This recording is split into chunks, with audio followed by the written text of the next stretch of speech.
Coming up on this edition of the Penn State Blitz, Julian Fleming's decision is right around the corner. How good can this Penn State defense be? Breakout picks for Penn State through the eyes of the 2018 class, and as always, the Penn State Mailbag.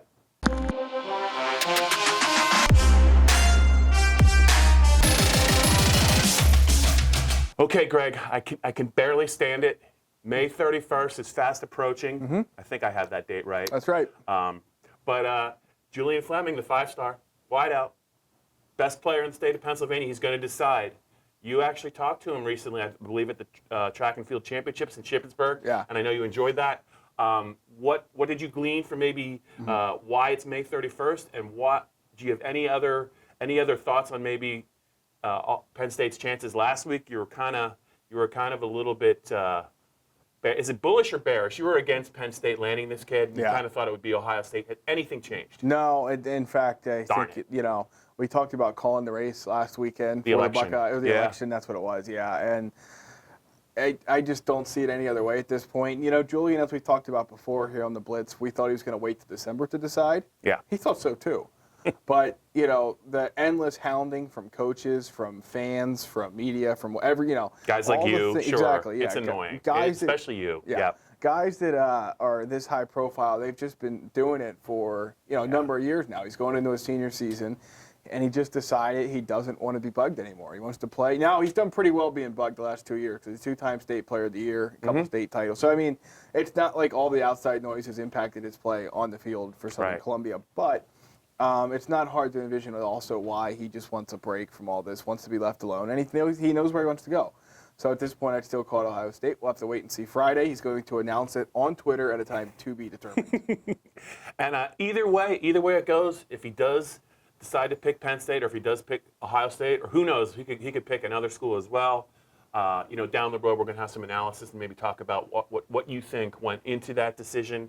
Because I know a few weeks back, you had talked about the fact that James needed to land him in the class. It was important, but things change. So either way, if he picks Penn State, if he doesn't, we'll have some follow-up conversations here on the Penn State Blitz. But he's an offensive player. We're going to talk about Penn State's defense. The 2019 defense has a chance, I think, to be really, really good. Maybe I think the best defense since James Franklin has been here, and this is his 6th year. But I believe Bleacher Report, the online, it's not a publication, the online sporting service, does a lot with Penn State. They think so much of Penn State's defense. I believe they think they could be top 5 in the country, and that's some pretty rare air, even given the fact that they play in a division in the Big Ten with Michigan and Ohio State and Michigan State. So what did you make of that? Did that surprise you? I have some thoughts on how good the defense can be. But is number 2 stretching it? I think it certainly is maybe the top of the iceberg for this. Alabama's pretty good on defense. Yeah. Clemson's okay. Right. I mean, here's the thing. It certainly has the talent to be that good. I mean, there's no question about that. It's just, will it all come together, and how much will you guys have to be on the field? I think that's always the big question, and it's been a question for the defense during the James Franklin era. Brent Pry, Tim Banks, Sean Spencer, Terry Smith, they're going to have a good game plan each and every outing. They're going to have maybe more speed and athleticism than they ever have had to match up with the best players in the Big Ten and in the country. Bob, what does the offense ultimately end up looking like, and how does that help? As Bill O'Brien used to say, the defense play complementary football. That's, I think, the biggest key at this point. All the talent in the world, will it get enough help from the offense? I think there is a chance, and I say this when I look at the front 7. The down linemen and the linebackers. Sure, they're going to run some 4-2-5s, but their front 7 or the front 6. I think it can be the fastest in the Big Ten when you talk about Micah Parsons and Cam Brown outside. When you talk about Etor Gross-Matos at one end, and he might be the fastest player on the team at 255 pounds, Jason Awe, who looks the part of a breakout player. We had a chance to talk to him a week ago. I mean, when you put those guys on the field, we haven't even got to Shaka Toney. They might kick Etor inside for the pass rush. I mean, as far as speed goes, I think this is definitely the fastest defense he's going to have. Some talented players. I think this will be Penn State's best defense, but I think 2 is too high only for one reason. They've struggled to get turnovers on defense, especially interceptions And until they can be disruptive and consistently make plays and turn the ball over more consistently, I think maybe top 2 in the country, considering the Alabamas and the Clemsons and the Michigans, the Michigan States. They got to earn that, and maybe they will. But going into the season, there's no question in my mind, Greg, it's their fastest defense, and they're going to be really fun to watch if all those guys stay healthy and as they start to gain more and more experience. Right. No, there's no doubt. And the thing is, I think from the depth perspective as well, maybe as deep of a group as they had, and in terms of just getting more guys onto the field, not just in a special teams role like a Jesse Luketa did a year ago, but getting on the field actually to play defense. Brent Pry's options will be pretty much unlimited. Yeah. We talked about Jason Awe as a possible breakout player, second-year defensive end, redshirt freshman, a member of Penn State's uber-talented 2018 recruiting class. Penn State made them all available to us last week for about an hour. It was really interesting talking to all those guys. But we kind of asked more than a few of them. They couldn't pick themselves, but of Penn State's first and second year players, who in their minds are going to be breakout guys. And obviously we said, look, Micah's already kind of he led the team in tackles last year. You know, Ricky Slade had a great year. Pat Fryermuth might have been, I think probably was the best tight end in the Big Ten. Well, he couldn't have been because the Iowa guys are better. He'll be the best tight end in the Big Ten this year, but he was really good last year. And they all kind of, there were some different answers, but there were a lot of guys being mentioned, you know, as a possible choice. We gave them 1 or 2 picks. Of the guys you talked to, what did you pick up on, and who is one guy you think that was consistently mentioned? Yeah, Jason. All we heard was Jason Owe endlessly as we asked guys who was going to be the breakout pick. Clearly, his classmates have seen him run faster than Micah Parsons. They've seen him lift more than some of the other defensive ends. I mean, he is just a freak of nature physically, and as long as it all comes together on the field, Bob, his ceiling is unmatched among anybody, maybe even on the entire roster, and certainly at his position, maybe except for Yetur Gross-Matos. So he's a guy we heard a lot. I think one name that was interesting was Daniel George, because I think when he signed as a 4-star in that class, he was often overlooked because Justin Shorter, the 5-star, the nation's #1 receiver, et cetera, was obviously in that class as well. I don't think Shorter's going to have a bad year, and he was a guy who was picked as a breakout too, but Daniel George's name came up a few times, and I think he can work his way into this receiver rotation too. Yeah, Jason mentioned Rasheed Walker, and he's going to have to be pretty good this year. Do they have a choice? It's a little bit of pressure on him, but just looking at him and the fact, the fact that he's a little bit more comfortable, the fact that he sparred, all spring, not sparred, but kind of went up against Yetur and Jason, should certainly sharpen him for the fall, because I can't imagine he's going to face too many or any guys that are as talented as those two. Right. He's going to have to play well. It might take a little while for him to do that, but I think he's a big piece of the Penn State offensive puzzle in 2018. And 2 other names I just wanted to touch on that kind of struck me. Pat Fryermuth mentioned Keaton Ellis, the true freshman corner who enrolled early. And Ricky Slade mentioned Noah Cain, the running back, the 4-star running back who enrolled early. I thought both were interesting names to kind of hear, especially when Slade's competing with Noah Cain, but he had no problem, mentioning how good this kid can be. Played pretty well in the blue-white game. It seems like a lot of his teammates kind of feel like he's kind of proven what he can do. James Franklin likes the fact that he talked about after the spring game, you know what you're going to get with him. He's going to stick his foot in the ground. He's going to get as many yards as he can.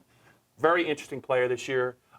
Between the 2 of them, Keaton Ellis and Noah Cain, just right now, who do you think has a chance to make a bigger impact in the fall? Yeah, I think I'd go with Cain, Bob, just because Ellis might be. They have as long as Donovan Johnson's healthy, I think they have their top corner rotation set. I really do. So I think you'd be hard-pressed to see Ellis get a lot of time, but maybe he's too good to keep off the field. Yeah. And that's certainly a possibility. That said, I feel like you'll see his work more in the special teams realm.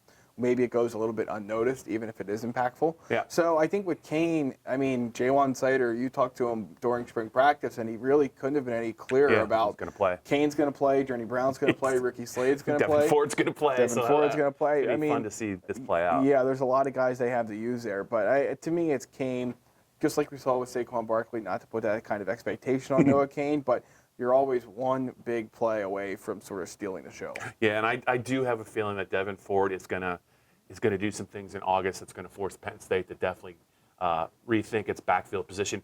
somebody's going to be the odd man out, and they're all really talented kids. It's a nice problem to have, but I wouldn't be surprised if both freshmen play. And, I mean, someone's going to have to sit. It's a nice problem to have because they really didn't have that depth last year behind Miles.